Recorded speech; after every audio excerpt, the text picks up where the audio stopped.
What's your best what comes around goes around story? When I was a little girl, I'd always be fast asleep when we pulled into our driveway late at night after being out as a family. My dad would park the car, then come around to my side and unbuckle my seatbelt, and softly scoop me up in his arms. He'd then bring me inside the house and carry me to bed, where he'd tuck me in tight, put my favorite weighted blanket onto me, kiss my forehead, call me his little princess, and usually whisper something in my ear about how he loves me to the ends of the world. By the time I was 5 years old, I was often awake when we pulled into the driveway, but I'd still pretend to be asleep. I loved the comfort of being pulled into my dad's arms and whisked into the house. My dad was extremely tall and strong too, and so his arms always felt like the safest place in the entire world. Once, when I was almost 6 years old, we pulled into the driveway and I was of course pretending to be asleep.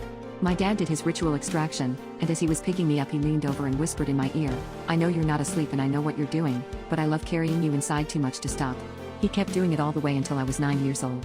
It's now 20 years later, and nowadays my dad is an incredibly present grandfather with my daughter.